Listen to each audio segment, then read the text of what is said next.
Hello everyone, welcome to true IAS and PCS. बात करते हैं हमारे लास्ट प्रोमिनेंट फीचर की, जो कि डिटरमाइन करता है वेदर एंड क्लाइमेट को, element that is wind. Wind को हम लोग क्या बोल सकते हैं? Horizontal movement of air is called as wind. इससे भी बेटर डेफिनेशन हमें एनसीईआरटी में मिल जाती है। क्या? Moving air is called as wind. जो वर्टिकल मूवमेंट होती है ना एयर की, ऐसे या ऐसे, तो अर्पित आपका आंसर आ गया। इसको बोलते हैं एयर करंट। ठीक है, जिसमें आपसे बोल रहा था कि आएगा आने वाले लेक्चर में।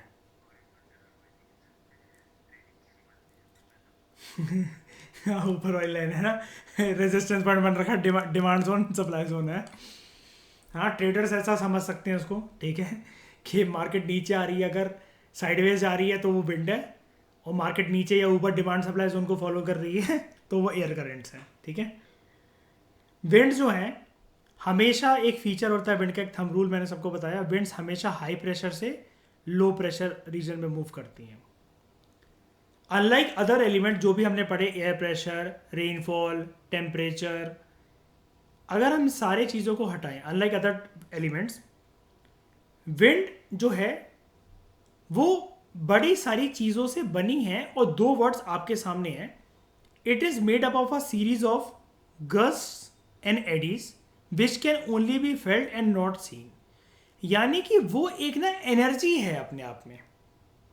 अब ये चीज़ मैं आपको कैसे समझाऊं, इसकी डेफिनेशन देख लो तो आपको क्लियर हो जाएगा एक बारी जरा मेरी एक्सप्लेनेशन देने से पहले। ये देख लो, आप ये सोचोगे ये क्या वर्ड है भाई, अभी दिखा देता हूँ, ईजी है ये।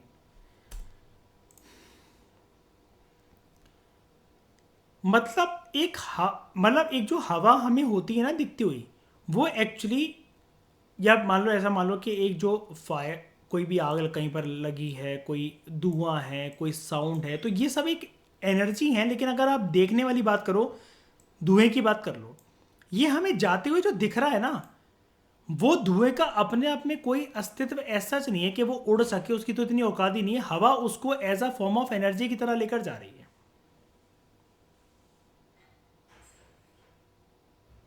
समझ गए? यानी कि ये जो एक प्रकार की जो एनर्जीज है ना, ये इनको बोला जाता है गस्ट एंड एडीज। यानी कि एक टर्बुलेंट नेचर में भी हवा चले और नॉर्मल तरीके से भी चले। यानी कि हवा तो एक बार बताओ ऐसे भी चलती है कि जब बालों को वो लहरा रही होती है, और आपकी बंदी आपसे बोलती है मेरी पिक क्लिक करो कोई अच्छी अच्छी सी, नेचुरल फॉर्म में मेरे बाल उठ रहे हैं, एक वो भी है। और वही बंदी खड़ी हुई है पता चला, और कहीं हवा का बवंडर आ गया, उड़, वो बंदी उड़ गई। पिछली बार तो बाल उड़ रहे थे, इस बार बंदी उड़ के चली गई कहीं। हवा मतलब कैसी भी हो सकती है, वो अगर राम का रूप है तो रावण का रूप भी है। इसको कहते हैं गस्ट एंड एडीज। क्या ये वाली बात समझ में आई? ये एक बस, क्या कहोगे इसको, ये एक फ्रेज टाइप होता है, एक चीज़ बोलने का तरीका होता है बस ये। ठीक है, इसमें इतना कंफ्यूज मत होना। इसलिए यहाँ पे लिखा हुआ कि हम इसको सिर्फ फील कर सकते हैं, देख नहीं सकते। विंड्स को अपने नाम मिलते हैं उन डायरेक्शन से जहां से वो ब्लो करती हैं। फॉर दैट इज, विंड्स जो ब्लो करती हैं फ्रॉम साउथ वेस्ट, उनको हम लोग साउथ वेस्ट विंड बोलते हैं। अब पूरे ओवरऑल अर्थ पर हमें विंड सिस्टम्स देखने को मिलते हैं, जिनको हमने एनसीईआरटी में डिस्कस करा था। और वो डायग्राम काफ़ी खतरनाक डायग्राम कई लोगों को लगा था, लेकिन मैंने आपको बता दिया था जहां से वो ऑरिजिनेट होती हैं। जहां से वो ऑरिजिनेट होती है, एक बार बताओ, ये हवा का डायरेक्शन कहां पर है बताना जरा। अर्पित, इसका एरो कहां पर है, ईस्ट साइड की वेस्ट साइड?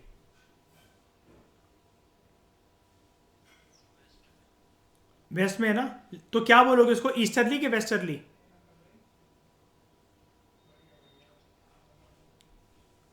हाँ, जहां से निकलती है, हाँ, तो इसको ईस्टर्ली बोलेंगे। मैं ये बताना चाह रहा था।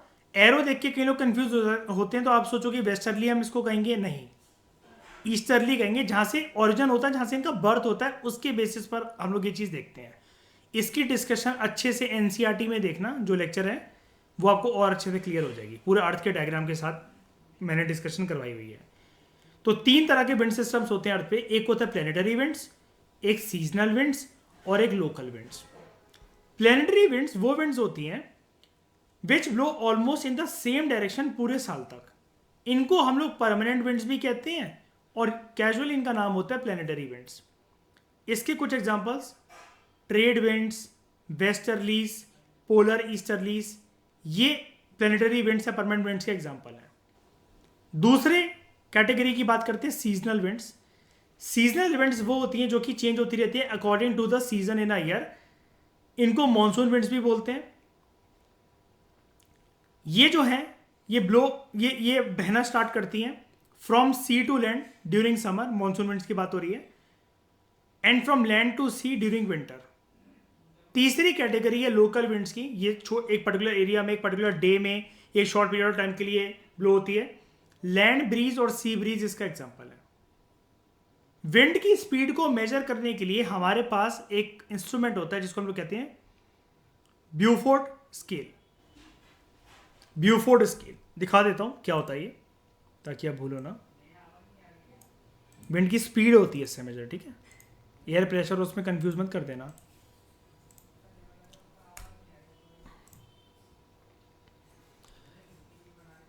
यहाँ पर मिलेगा नहीं।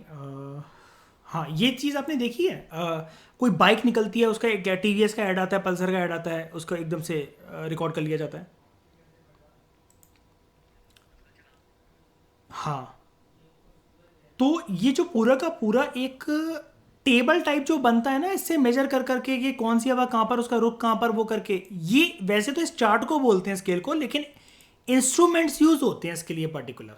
वैसे तो यही है काइंड ऑफ के ये चार्ट जो है पूरा प्रॉपर तरीके से स्केल, एक पैरामीटर, एक प्रॉपर चार्ट बना देना, क्या कहोगे आप इसको, मतलब एक तरीके से पूरा का पूरा एक टेबल बना देना, सिंपल, ठीक है।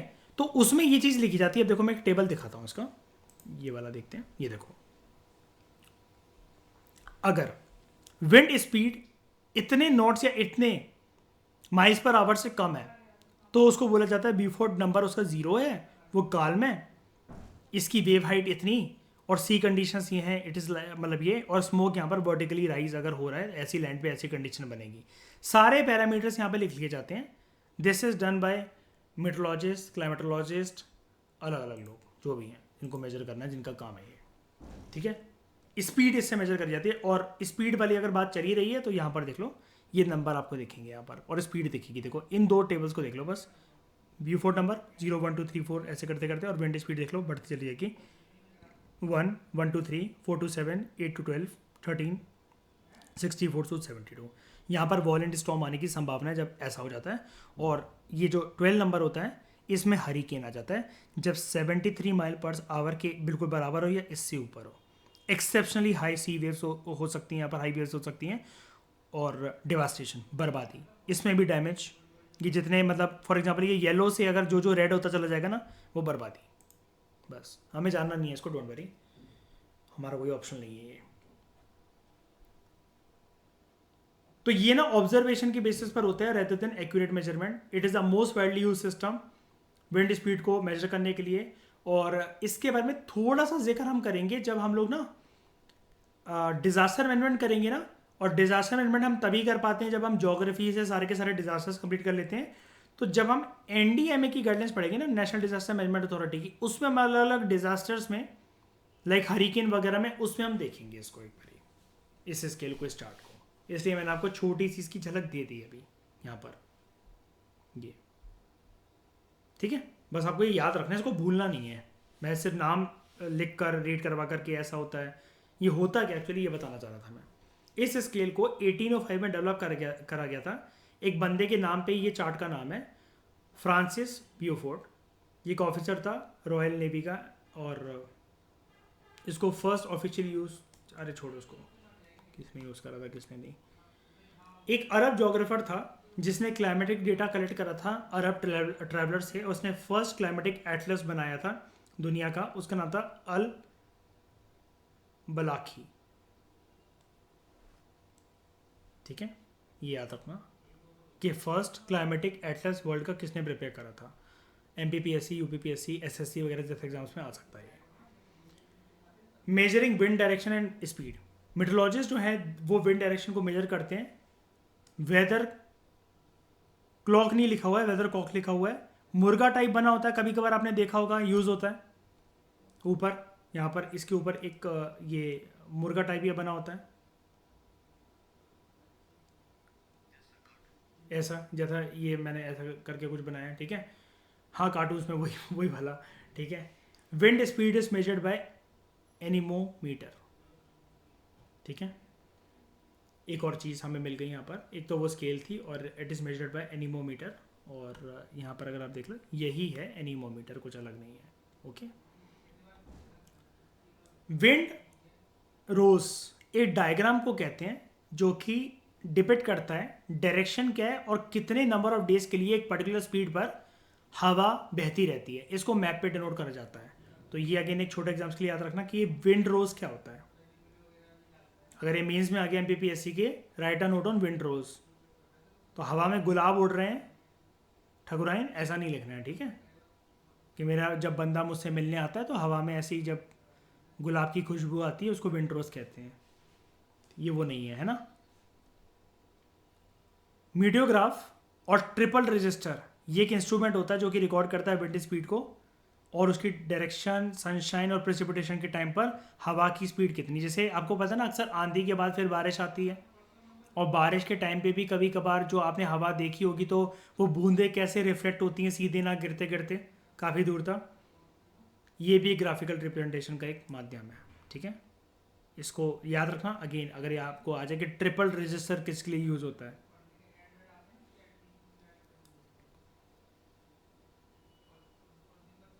उसके बाद Brazil has a large area जहाँ पर एवरेज विंड स्पीड जो है वो बहुत ज़्यादा बड़ा एरिया जहाँ पर काफ़ी कम है। Least windy places on earth अगर हम बात करें जहाँ पे हवाएं नाम मात्र के बराबर चलती हैं, they are Gabon, Congo, Democratic Republic of Congo, DR का मतलब होता है डेमोक्रेटिक रिपब्लिक, ठीक है, अफ्रीका के अंदर। उसके बाद साउथ ईस्ट एशिया की बात करें तो Sumatra, Indonesia and Malaysia. Chapter हमारा ख़त्म हुआ कॉम्प्रिहेंसिव तरीके से। ओके, ये आपको कुछ डेफिनेशंस मिल जाएंगी, ठीक है। यहाँ से आप देख सकते हो एक्स्ट्रा डेफिनेशंस जो भी हैं। बाकी हमने कुछ छोड़ा तो नहीं इसमें, सारे बॉक्सेस वगैरह हमने सारे तो आई थिंक कवर कर ही लिए हैं। प्लेन वाली बात हमने कर ली, highest lowest air pressure, highest lowest temperature, lapse rate, distribution of weather elements, ठीक है। हमारा कॉम्प्रिहेंसिव तरीके से क्लाइमेटोलॉजी का अब एक बेस बन चुका है वर्ल्ड लेवल पर। अभी हम इंडियन ज्योग्राफी की तरफ आए नहीं है, लेकिन वर्ल्ड लेवल पर हमारा एक बहुत अच्छी तरीके से प्यारा एक बेस बन चुका है। इस डिस्कशन में फिलहाल इतना ही। कोई डाउट तो नहीं ना किसी को? कर दें वाइंड अप? तो ठीक है, इस डिस्कशन में फिलहाल इतना ही। Thank you very much for discussion. हमारा चैप्टर कंप्लीट हुआ।